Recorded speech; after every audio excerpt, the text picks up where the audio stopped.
Good evening, everybody, and welcome. It's now gone 10 o'clock at night on the first evening of the biennial Liberal Judaism.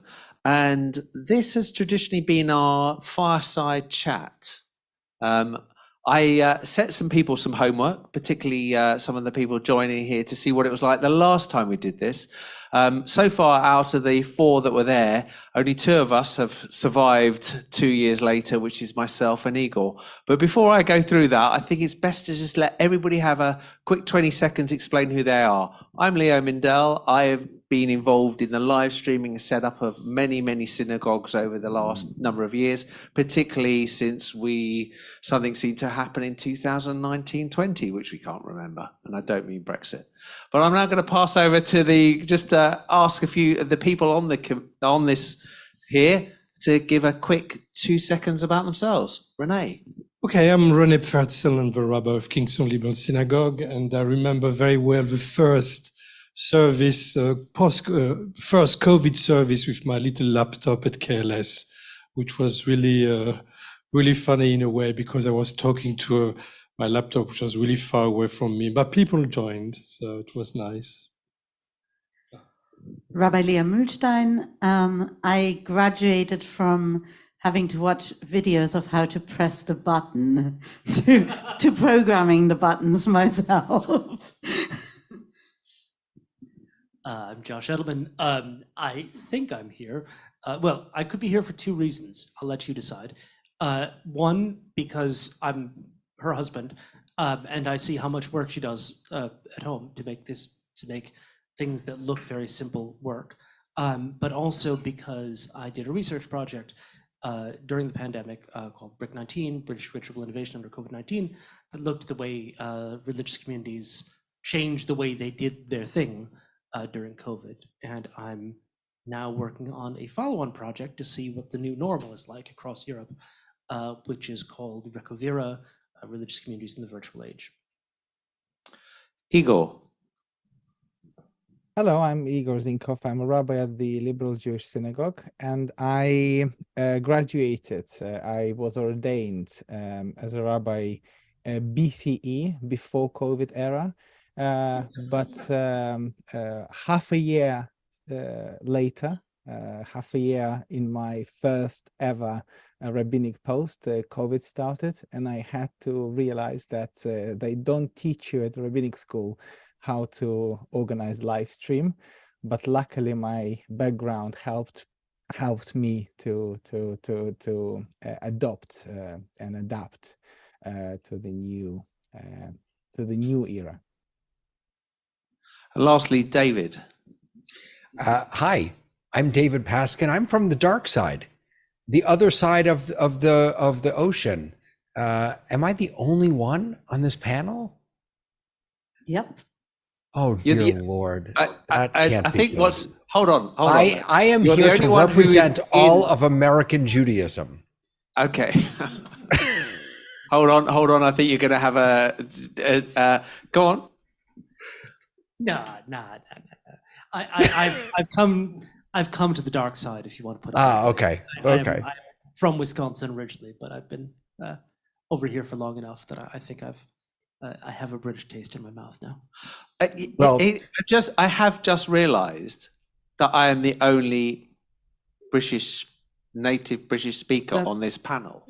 British speaker, yeah, that's true. Yeah, is that the right terms?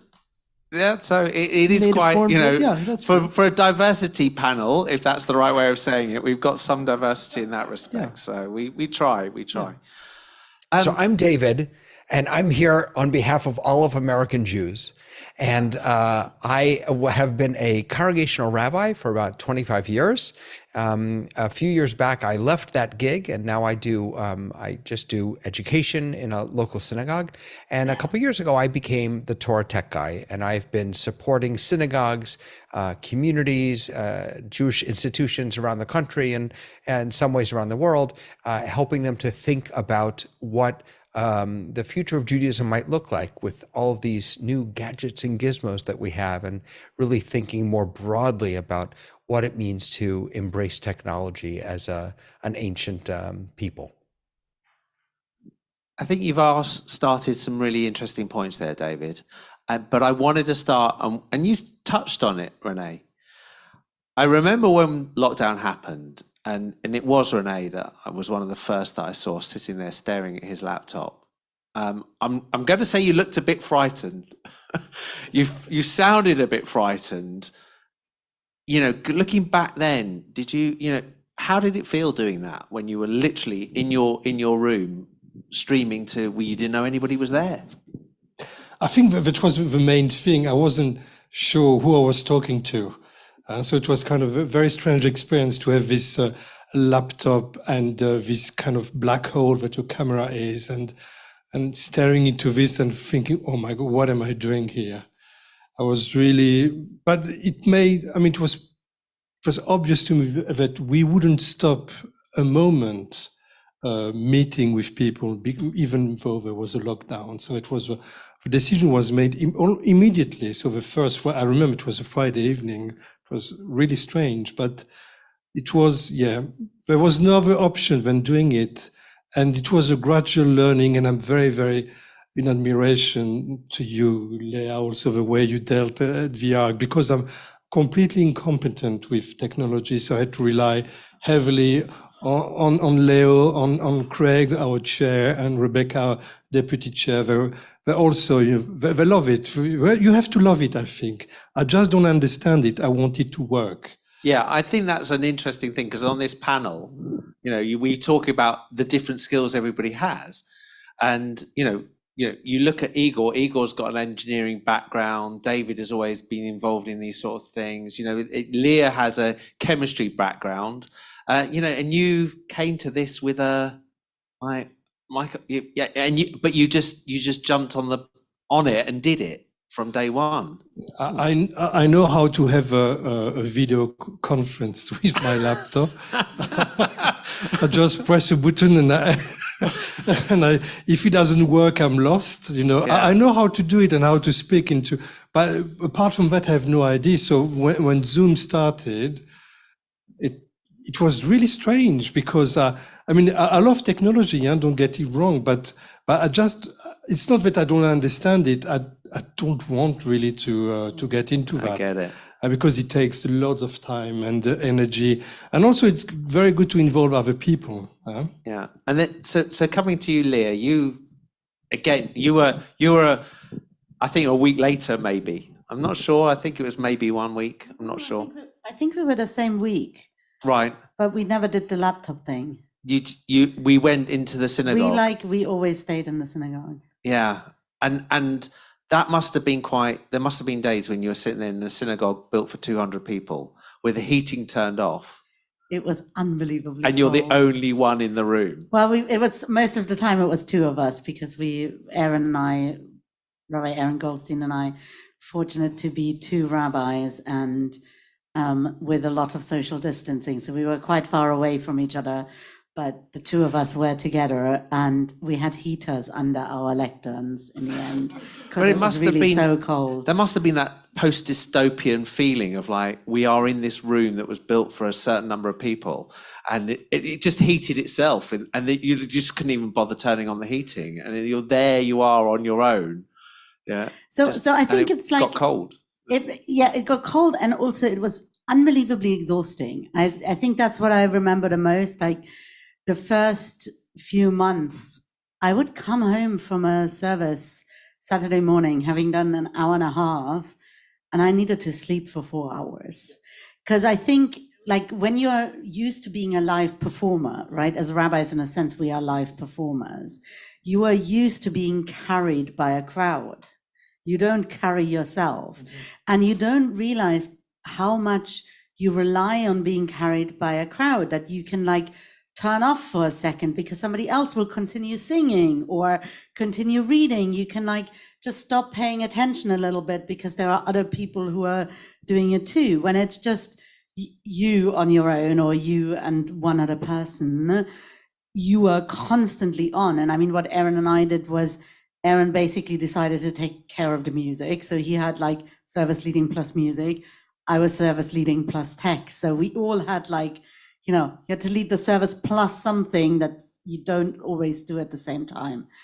And it was just unbelievably exhausting. And it was a little bit like weird. We had a very large screen in front of us, because you put up a very large screen for us, but we could only see ourselves. We couldn't see the I think at the beginning we congregation. had a projector reversed around. With the only thing we had was to point a projector into the room. Yeah. So it was like you were But we staring saw at something like ourselves. all you did is saw yourselves 7 foot high. So I'm just going to jump to Igor. You know what, you had a similar experience. Although I think, were you at the LJS? Were you in the room straight away, or you were at home for a long time? I think we tried to do it from the LJS, from the synagogue, and it's too large. It's a 950 seats in, and it felt incredibly lonely, and also the technology didn't work at all. We didn't even have a good enough Wi-Fi in the synagogue. So, That's and right. we quickly realized that it's not going to work in terms of technology. So we, I think, went to do services from home, and we did it for 3 or 4 months, or maybe more, until the new technology was installed in the synagogue by Julia. Well, we won't go on about that. Yeah. So, David, yours, you know, what was the experience like? Particularly, were you in Reform or Conservative then when it started? So I'm working right now, and back then I was working in a Reform community, but I'm not the head honcho like Rabbi Leah is. I'm just a little, you know, peon down here I just play with the kids all day. So I didn't have to really worry about leading services in the sanctuary. So I actually had 2 very different experiences. On the one hand, I run a school. Our school did not shut down right away. And so on the one hand, the school shut down in March, but then we came right back in the fall. So I was very quickly pivoting to create opportunities to connect with children online. And here's the crazy part. Most of these kids are under 5 years old. So it was really, really challenging to create dynamic and engaging experiences for them. For the larger community, I was just doing my best to help them Leo is the pro, but in some ways I'm the Leo of Florida, and I was trying to help them, get their technology in place so that they could. I don't know, being anything for Florida at the moment is a good thing to be, David. I just like how you've gone from being the representative of all of American Judaism to the Leo of Florida in about 5 minutes. So, I mean, everybody's got different experiences. And Josh, from your perspective, you were looking at this, or you have looked at this from other religions and what they were doing. Yeah. I think one of the things that really struck me is that the experience of leaders and the experience of congregants was really different. One of the things that that Leo was talking about here is that usually when you're in the same room, you feed off each other, and that makes it better for everybody, easier for everybody. That's how we know how to do it. The energy goes back and forth. And my day job is teaching theater. That's what I do for a living. And that got broken by the technology. And I think the kind of real isolation that a lot of clergy felt in a lot of different faiths was of a different nature than what some congregants felt. They also had isolation, but it wasn't the same. Partially, it's because a lot of the work that people around this table and around the world did to make it look the same. I remember going into the Ark Synagogue when it was very cold, and the whole place had been done up like a TV set. There was scaffolding everywhere. There were these huge cameras. It looked like a construction site. But the one thing that looked the same was the actual bima. The one thing that looked the same was the thing you saw on camera. Of course it was, because that was the point. We don't turn the camera around and show the mess behind it. We do the work to make it look like, as much as we can, a familiar and comforting experience for people. But that's a really interesting point, because depending upon the synagogues, some synagogues have the bimah and the ark together. Mm-hmm. And the old traditional way, where the bimah was in the middle of the room, when you started trying doing that, you suddenly find that for some other faiths where that separation Mm-hmm. is, that you haven't got a focal point. Well, and actually, so quite a lot of folks then went home, Yeah. and this is just even within, say, the Church of England, it depends on the architecture of the church. And like Igor was saying, it maybe just doesn't work for technical reasons or architectural reasons in the LJS until you really up the technology. And, Yeah. and Leo, can I jump in real quick? Please, Yeah. please. So halfway through the pandemic, my daughter got me a mug. I wish I had brought it. I didn't think of it. It says, "I miss social distancing," because for some of us, it was beautiful not having to be around human beings. I mean, for some of us, even though I am always in front of other people, the physicality actually can be challenging. And one of the ways that it's challenging, I think, in synagogues in particular, is synagogues talk all the time about how welcoming and warm and intimate we are. And yet, I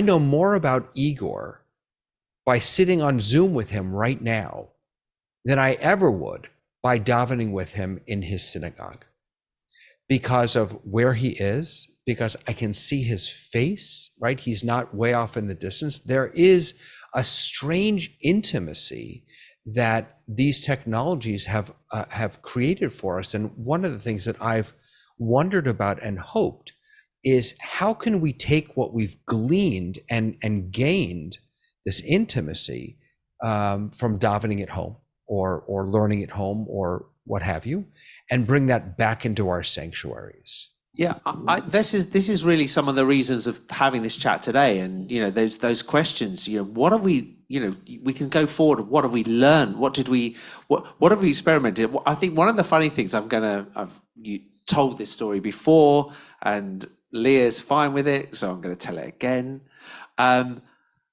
Was it the High Holy Days before or the year before that? It was one or the other. It was either the year before or the year before that. I think the year before. Year before. So we're 2 years back.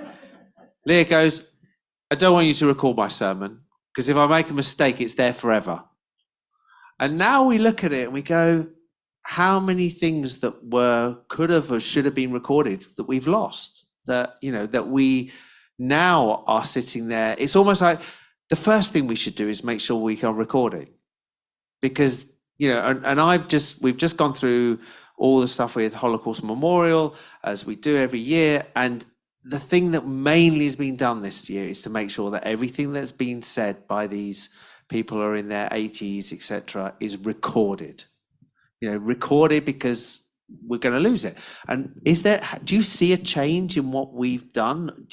Renee, I'm going to go to Leah and then to Renee on this. So as I was the one who was hesitant about the recording, I think there's still something that is a big question mark. I think it's twofold for rabbis. One is that it depends a little bit also on where you are in your career, right? Because it is a very different reality whether your future employer can scroll through a gazillion of your videos to see you on the day when you've come in and dragged yourself in with the biggest migraine, haven't had enough time, your Torah reader suddenly flaked out, so you're reading Torah really, really badly and whatever, which is not necessarily something you want the next recruitment committee to see. I think that is still a very practical reality. I think the other thing for me there is that it does probably make people slightly more risk averse in terms of what they will say in sermons, right? Because we live in a time when you talk to a crowd live, you can judge reactions, you can talk with people afterwards if you've upset them or whatever. If you say something and it's recorded, you never know. Is it going to be taken out of context? Is somebody going to use a quote? And I can tell you, there's this crazy woman in the States. Sorry, David. She is in the States. She has decided I'm her complete nemesis. And she's a lawyer, and she writes these great complaints about me, about my Zionist work. She's somewhat more on the right, much more on the right. And she digs out these random things that I've said where I'm like, hang on, in which sermon did I say anything about Nida? It's like, I don't really know anything about Nida, like menstrual purity things. But, at one point I had one line in it. And this woman digs this up. Now, it really doesn't matter to me. But I think there is an element of will we speak differently if we know it's recorded in perpetuity and available for everyone to see all the time, or do we lose a little bit of that honesty potentially as well? Renee? I mean, there are two situations. The first one is when I was leading services from my office, from home, with people on Zoom, streaming on Facebook, Twitter, etc. And the other one when I was at KLS in the synagogue. And I think it's you said that I was the off-track rabbi, because I can't really stick to a liturgy. I really feel the moment, and I need to feel the congregation, and then I can change, the order of prayers, etc., etc. They say at KLS they're never ever going to put liturgy on a screen because you just don't follow it. You're just everywhere. But that's exactly the point. We're talking about worship. We're talking about prayer. So I don't want this to be recorded. It's a very intimate moment. I try to create this kind of connection with my congregants online, and I don't want to revisit that. I don't want to go back to, because it's prayer. I think there's a point there that definitely in prayer that you've got is that is an intimate moment. Josh? Yeah, I think the assumption that this is being recorded is interesting and maybe wrong. The question is, what is this thing that we're watching? And it is a bit like cinema. It's a bit like television, and it's a bit like absolutely nothing at all. And one of the things that I think we need to take account of is that this is not normal, right? It is not a normal thing to say that these deep, sincere moments that come out of interaction with people should be necessarily preserved for all time, or should be the most beautiful things in the world, right? Yeah. Cinema is, the illusion of cinema is that it just kind of happens. It's just kind of there. Anybody who's ever worked on a film set will tell you it is so far from that. It is manicured within an inch of its life. And actually, maybe we need to think of prayer, even communal prayer, as more like a kind of phone call. It just kind of happens and you enjoy it and then you go on. But the other thing I do want to say, so I think we're not sure what online prayer is, like how we should think about it yet. And that's part of why I'm doing this next project, is I want to figure out. But the accessibility thing, which I think one of you mentioned before, it is absolutely true across traditions that a lot of people started to come to worship services online who hadn't before. And it became very obvious that a lot of people, people with disabilities, people who have mobility issues, all sorts of things, had been asking for this for years. And finally, the pandemic gave it to them. So I think it's important to say that just going back and telling these people, sorry, it's no longer accessible, that's not really an option for most people. But that doesn't still solve the problem of what is this thing that we're doing. Igor, I saw you wanted to come in on this point or similar points. I'll try to be short. First of all, I think that any worship has an element of some kind of performance, and any worship, even not recorded online, is a little bit theatrical performance, where there is a composition, when there is some kind of a element which is detached from reality. Some people call it escapism, some people call it just this different state of being, but I think there is element anyway. But I wanted to come back to this moment of intimacy, and I was really struck by what René said about intimacy of the service, the way, and comparing to what David said in the beginning, that the my face is much closer, the voice is very different because I'm very close to the microphone, and I don't need to raise my voice and speak up in the same way. And very early on in the pandemic, I noticed that the style and the content of my sermons and the way I approach it changed dramatically. It stopped being I stopped working to public, to many people. I imagined one person in front of me, and it became like a conversation with every single individual rather than a conversation with the crowd. And I think this is what changed for me, and it allowed me personally to share very much more personal things than I would in the synagogue in front of many people, which is fascinating to me. And I think that many people suddenly saw human face of a rabbi on Zoom. Partly because of the background of their homes, but partly because of the style of this different medium. Well, we know the medium is the message, and that medium changed the way we approach Judaism. And I wonder what it means to us now. David, Leo, just going to can I go just to you? Yeah. Yeah, I just want to jump in. So this is so rich and beautiful.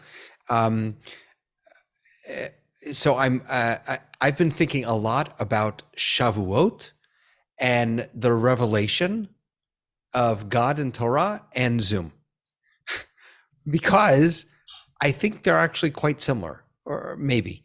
So there's a beautiful midrash, a couple of them, Rabbi Levi. This is from Sikta Rav Kahana. And Rabbi Levi says that the Holy One, blessed be God, near Elahem, appeared to all the people ki'ikunin, like a statue that had faces everywhere. And what that meant is that no matter where you were in the world, no matter where you were in relationship to the statue, it looked as if it was looking directly at you. Now think about in Zoom, right? When I'm in a sanctuary, if the rabbi is looking over there, the rabbi is not looking at me. In Zoom, no matter where the rabbi is looking directly at me. And then the other one, hold on. This is, which midrash is it? I'm looking for it. It's, sorry, it's in the same one. Apologies. How the Holy One, blessed be God, when God was speaking to Israel, and each and every one of them thought, to me, the word speaks. This sense of, as you said, Rabbi, my sermons, my teachings are not just for one person. It's just you. I think there's something so beautiful and powerful about that. And one last thing, I want to go back to what the rabbi said. I like this. Josh, rabbi. Remember, you and I are the only two rabbis not on this. Yeah, the rabbi. We're getting no words in. No, about being able to be flexible and dynamic in your davening, right? Not sticking to a script. One of the things that I have been spending some time talking with synagogues about is how these new technologies should force us to think differently about staffing structures and budgets, because we're going to need trained folks not trained in technology necessarily, trained in Judaism and technology to help us facilitate these experiences. So if the rabbi tends to go off and change the order of the services, if I know the service, behind the scenes, I can very quickly jump to that slide and put it up there. I do this on the high holidays here. Yeah. The rabbi, they might skip something because I know the liturgy and I'm behind the scenes. I'm able to still put that up on the screen. We need to start thinking about allowing for that dynamism while still offering the tools that people need to be able to participate and engage. I think you brought up some very interesting points there. Particularly, my feeling is that this is a journey. Everything is a journey anyway. But this isn't one of these ones where we go, we're at the end. Oh, look at that. Aren't we clever? Now we've got everything in. We're done. And I think there's a couple of things that you've talked about there in particular, David. I know that I've had discussions with various different rabbis about, we've been using the guys in the, as, volunteers to help us.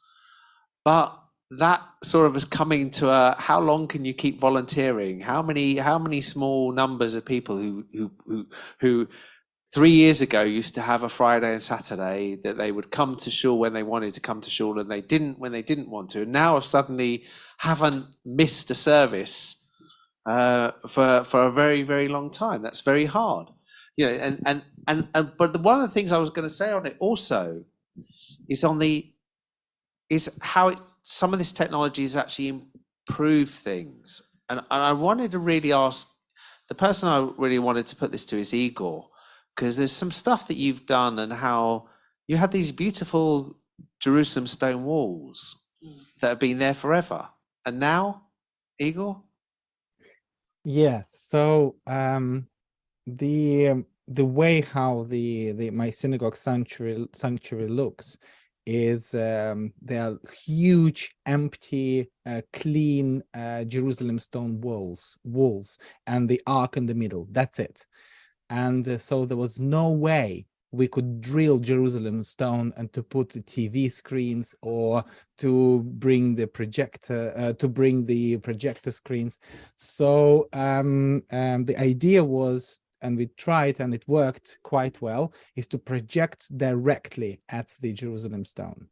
And what it allows me to do, that if I put white letters on black background, for example, it just appears clearly on the Jerusalem stone with white letters, because projectors allow it to do. And So it looks beautiful, and it can appear, so you can do it. And since then you can turn them off and it will be still clean, and it will not affect the sanctuary view and look at all. So does that mean, I'm going to come to Leah quickly, for all of you, does that mean going forward we're going to be saying liturgy is going to be there instead of in a book? I mean, what are we, are we going to be able to, Good question. Because I don't know if I like seeing screens in, I personally am not sure I like seeing big screens in synagogues. Leah? So I think for me there is something around, it's not very attractive to have big screens and then just project the PDF of the prayer book. Like that just... You Not- can give an not example commenting on anything, for those that yeah. aren't here. That sort of happened this evening. So That just, right, it doesn't really enhance anyone's, let's be honest, it doesn't enhance anyone's experience. I think if we use screens smartly and for a purpose, it can be extremely powerful. So for example, one of the things that really inspired me, and I'm about to go on sabbatical, so I might have time to think about it properly, but like that really inspired me, that I saw in one of the mega churches, is how the pastors use extremely effectively the technological surfaces that they have available to them to enhance their sermons. So, for example, putting up the quote that they are talking about actually on the screen. And like, how many times does the rabbi give a sermon about a word which you just hear once, and then the rabbi goes on, and you kind of thinking, like, actually, I'd really like to be able to see this. And so So I think if we start using, and this is something about training us, upskilling us, if we start using the screens for more than just as a one-on-one replacement of a book, then I think it's something that is powerful. I think if it's just a PowerPoint slide because you decided you didn't want to print books or you forgot to tell people to bring their Siddur with them or something, I'm not that, I don't think it enhances it, but I think we can do, there's a lot of potential if we would have the time to upskill and think about it, of how we would use the technology that's available more effectively. Images are powerful, right? I've got a couple of questions that have come in. I've got some people in the room who want to ask questions, but I wanted to turn that to Josh, because you've experienced it with other religions. So you've had an in-depth. How have they been seeing that technology, or how they, some of them, and Leah mentioned mega churches, and you know, that's a different world. I mean, one thing I would say is that there's a big difference between, surprise, surprise, Jews are a bit bookish, right? But also, in a sense, Anglicans with the Book of Common Prayer.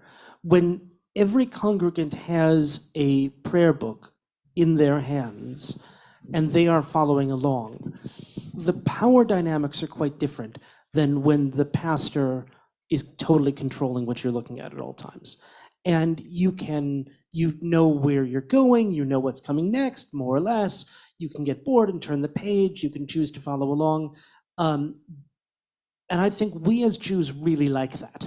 I just thought you put the bookmark to the end of the service. Well, that was what you do. can see, okay, you we've just got have 20 to count pages the left. pages down. That's what the ribbons are for, I think. But other traditions don't have that. So traditions where no one would expect to have a book in their hands tend to find it much easier. Things like the Buddhist tradition, where you have meditation, that kind of thing. It's never been as linguistically centered as it is for Jews, or even in Islam. It's much more often about things that you've learned that you remember.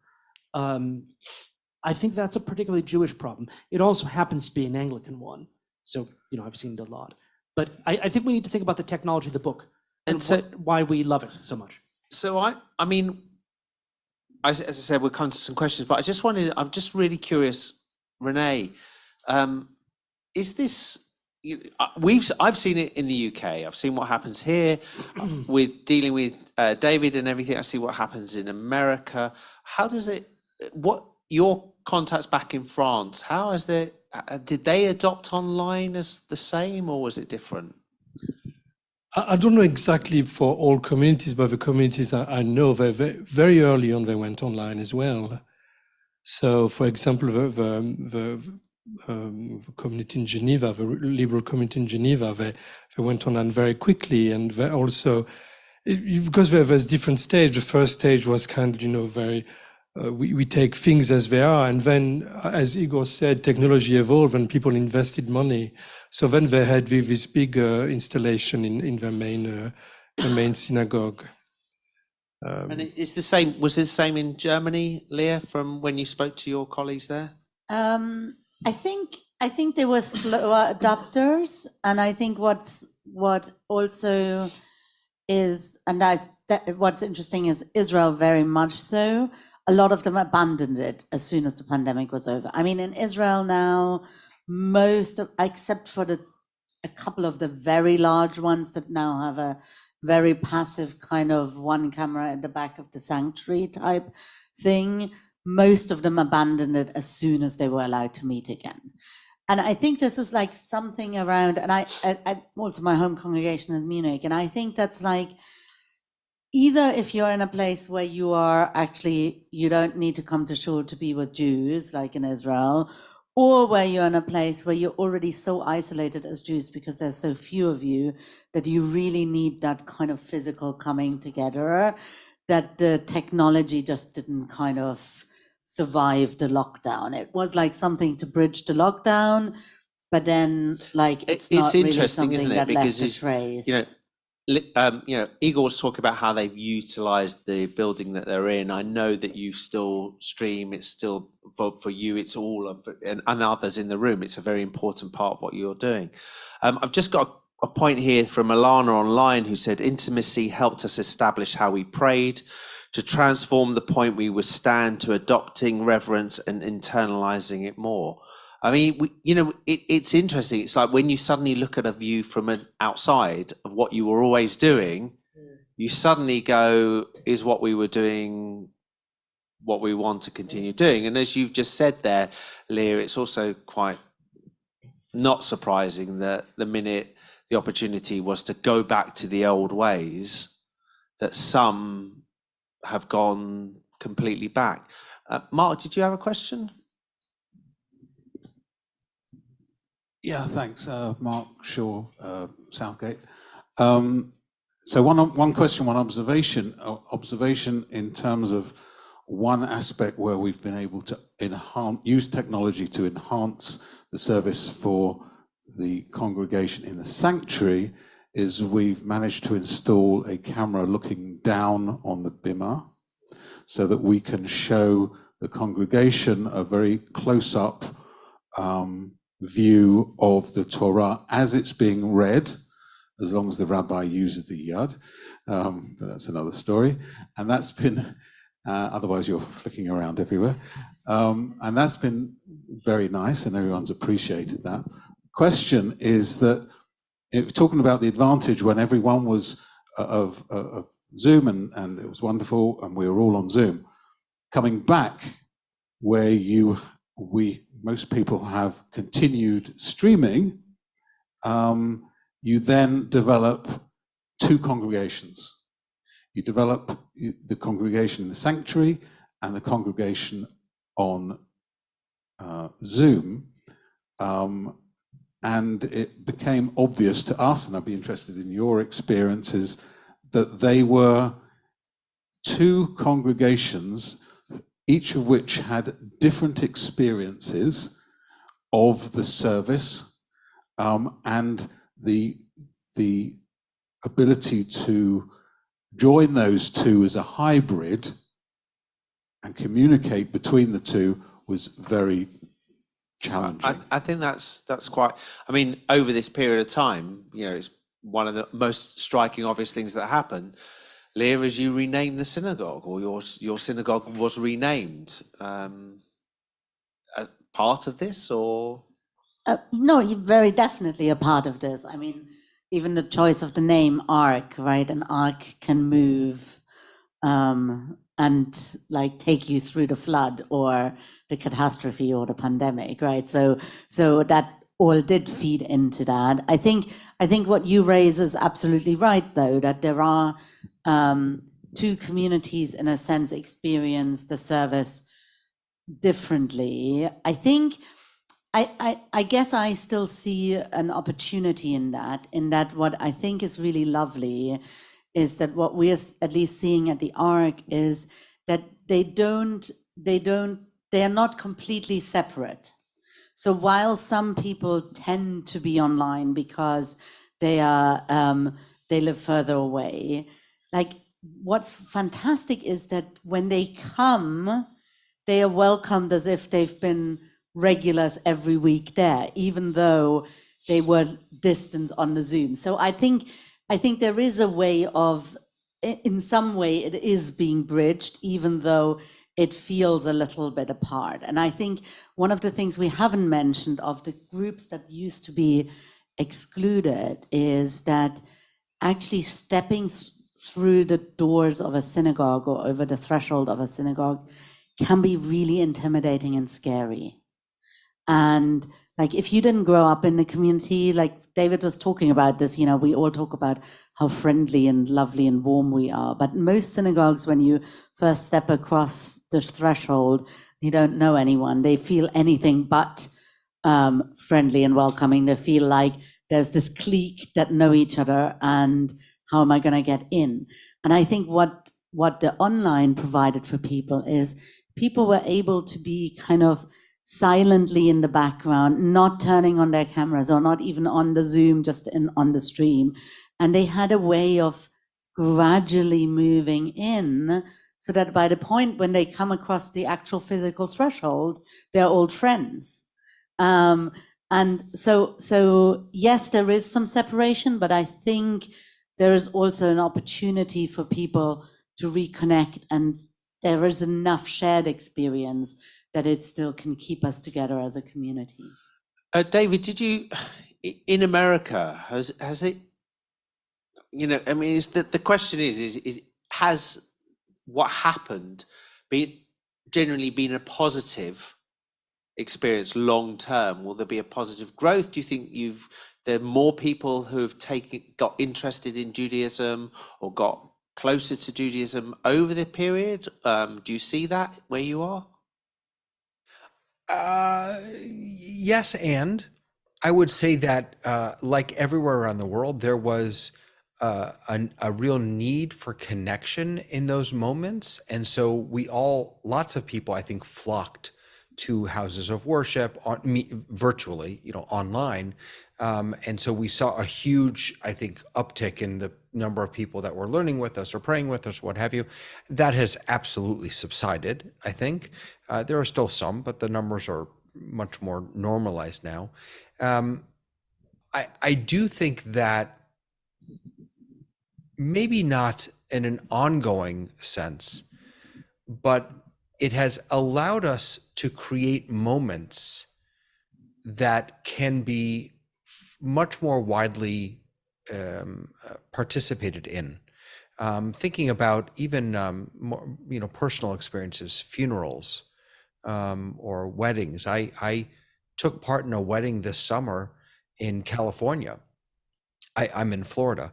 And the way they set it up, they had breakout rooms for the different sort of parts of this family's life, so the groom's friends were in this breakout, and then the bride and the groom, before the celebration, went around to each room.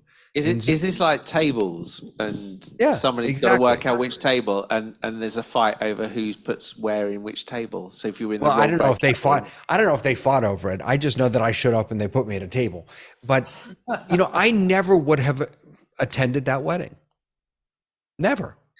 it is that, I mean, I do genuinely feel that there are a lot of people that I met, the number of people I met, maybe it's just because of how I was involved in things, I suddenly met people that I just wouldn't have met or had experiences with over the period of time. You exactly. I do see this. I mean, this is definitely something we saw across religions. This is not specifically Jewish. There was a great opening up. And this is kind of why I wanted to keep going, after the pandemic has quote unquote ended, to see what the new normal is, because it feels like a bell you can't unring. If I'm a kind of a seeker, or I'm not quite sure what my religious life is, I can, unobtrusively sit in the back online at all kinds of different religious services now. And only when I become in the safety of my home with nobody watching me, and then only when I become comfortable do I have to kind of make myself known and cross the threshold. That just wasn't possible before this. I'm going to come to Igor on that, and then I definitely want to go back to Renee on this. Quite early on, I articulated for myself this principle that technology should be a tool for what you want to achieve. You don't want to be a slave to technology. So you do something not because technology doesn't allow you to, but you do something because you should want to do it, because you want to achieve something. And anything to do with the equipment should serve you then, rather than the other way around. Yeah, I think that's a good point. And that's one. And then the other part is about this slight dynamic between hybrid communities. I've been working with lots of Ukrainian communities in the last year and a half. And what I noticed, and while speaking to both Ukrainian rabbis and community and congregants, is that sometimes they felt disconnection. For example, when a rabbi was a refugee but still led services from let's say from the country, refugee country like Germany or Israel, while their community is spread over the world, some living in Spain as refugees, some in the UK, some are still in Ukraine. So that some community members stopped feeling connection, which is a fascinating point to me, because I am the last person to say that we should stop streaming, we should stop Zoom communities. I am the last person to say that. But when I heard that testimony and that experience, that there should be something in common with people who are in the same community. So during the pandemic, we all had something in common. Therefore, it was so easy to establish that relationship.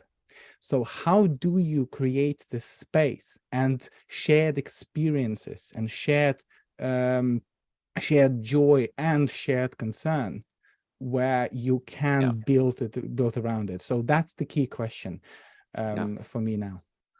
I know there's another question in the room, but I just want to really quickly before, Renee, KLS, during this period of time, the last time I spoke to Rebecca about it, she was telling me that you've had a phenomenal number of people join who've converted or are going through the process. You know, being on that, you know, you're not the middle of Jewville, you're out a little bit further out in a very nice area.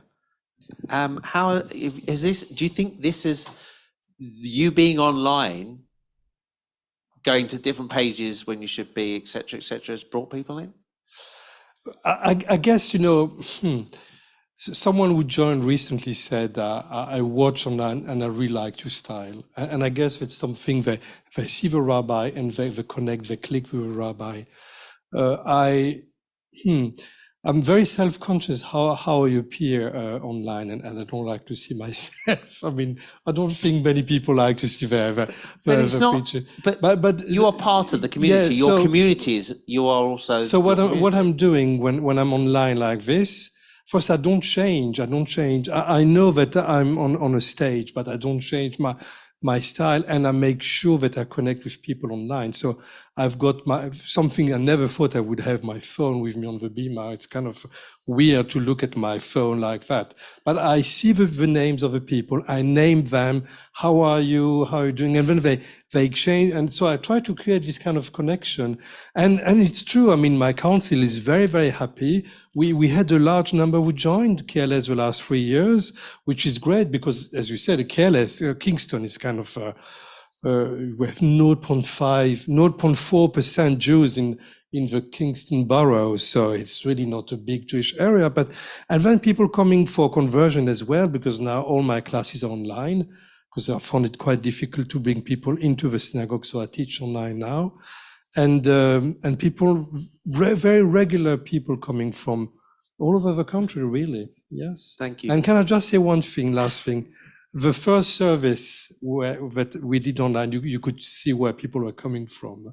And there was someone from Ulaanbaatar in Mongolia. So I don't know who this person was, but yes. Yeah, it's very interesting. Certain countries where like we get lots of people from India. I think that's also like sometimes that's then how it spreads. Like people then share it on their Facebook or something, and then probably the algorithms give you more. But it's like, yeah, it's interesting. Question here, Jess. Hi, Jess. I am a member of Leo Synagogue. I am daughter of tech guru Leo, and I run the youth programming in liberal Judaism. One of the sort of big topics this weekend is inclusion, and we've talked about hybrid services and how there's thoughts about staying online or not staying online. I know in a lot of synagogues there are microphones, but sometimes sitting right at the back, especially if you're deaf or hard of hearing, it can be super difficult to engage in services. I don't know, like I'd love to hear about how you've seen the way that you've done services online, bringing in more people that may not have been able to access services in the past. So I think one thing that I think has been really helpful is, while like Renee was just talking about this, like, oh, I don't like it with my phone, as a rabbi on Shabbat. But actually what it's allowed is it's allowed it to be much more comfortable to bring technology in with you. And that's a huge accessibility thing, right? Because people, for example, if they find it difficult to see, right, it's really helpful to be able to have something where you can enlarge it. And while even liberal synagogues, while we are very open and say, of course you can and whatever, right, not every congregant is necessarily as liberal as the community, and then you get the evil eye and I think that's sort of dropped a little bit, right? You no longer get the evil eye for having an iPad in the synagogue, because if the rabbi is there with the phone or the iPad or the tablet, whatever. So I think that's a really huge thing. I think the one thing that is a real challenge with the hard of hearing is subtitling. It's I'm sure we have all seen it, what the funny things that happen when you try to have automatic subtitles and you read Hebrew, or especially you have a combination of English and Hebrew. One of my favorite ones is still "Re-rise for tequila." Instead of "re-rise for tefillah," "re-rise for tequila," only topped by in one of our interfaith things, "Salam alaikum" became "salami and bacon."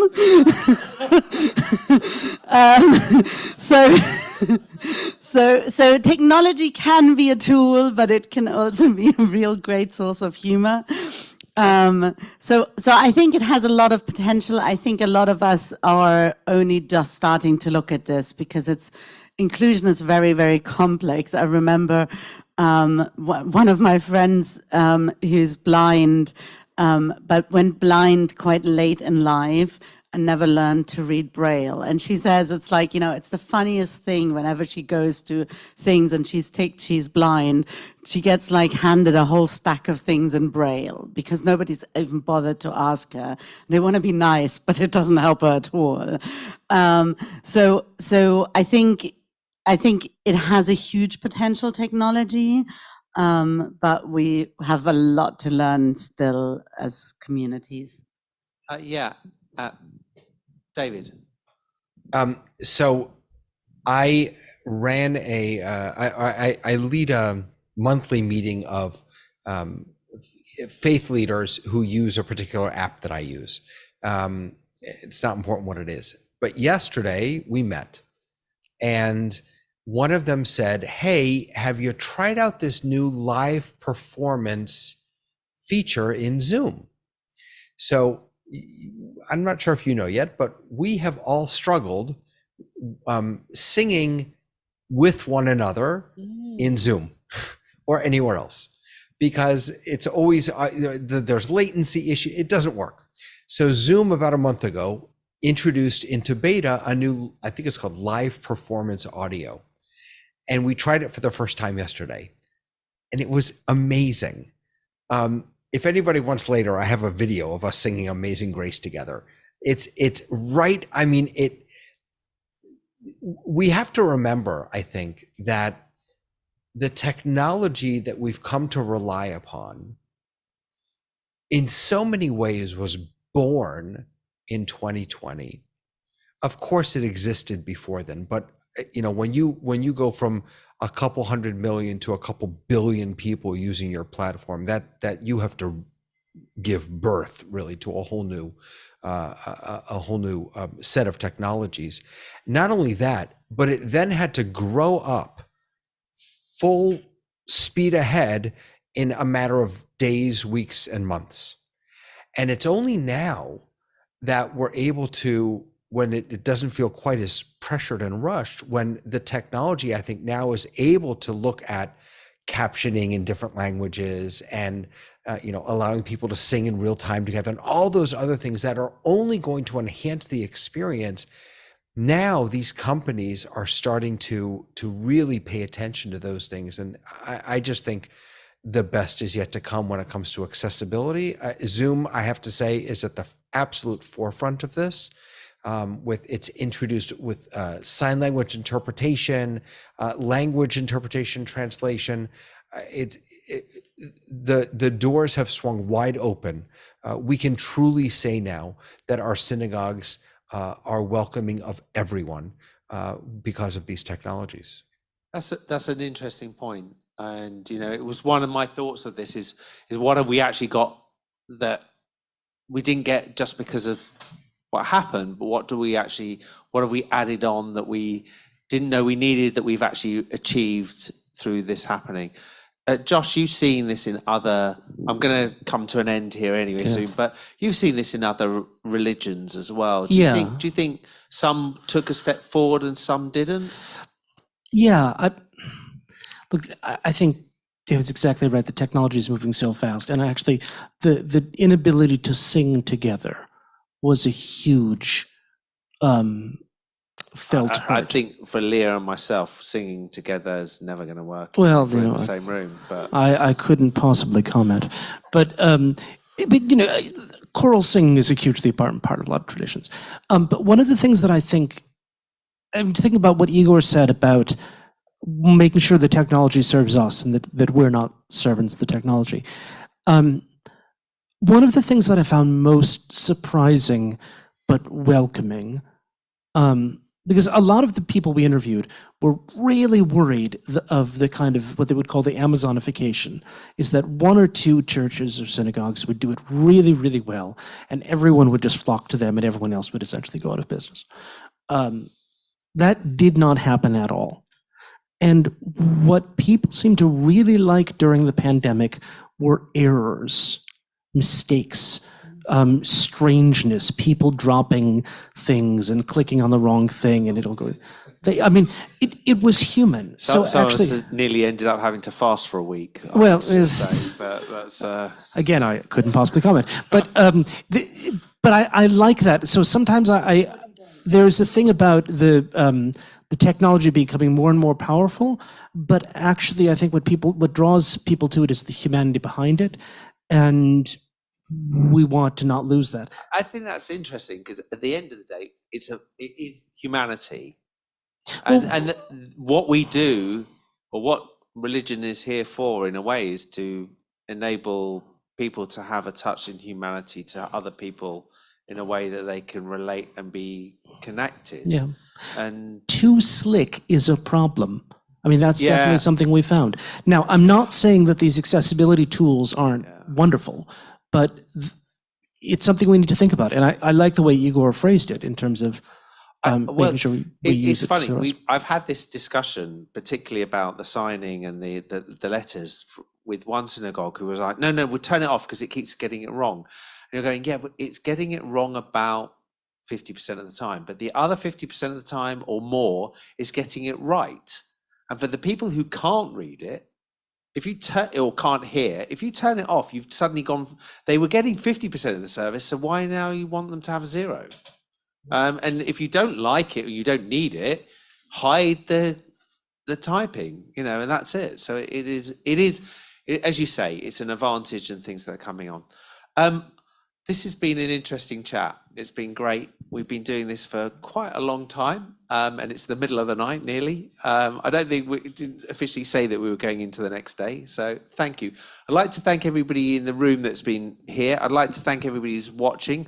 I'd like to also just comment on Judith Levitt, who I know does a lot of teaching of synagogue stuff online and does her stuff, and is worth following. And this is the thing. I actually get to watch people who probably don't even know I watch them occasionally.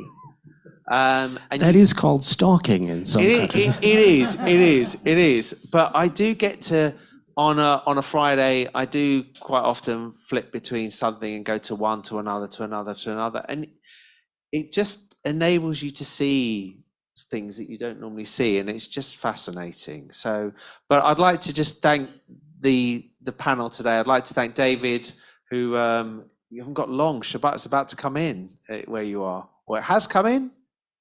It has just about. No, we have a few more minutes. A few more minutes. Yeah. Igor, which we will see tomorrow here. I think we're going to see tomorrow night or Sunday morning.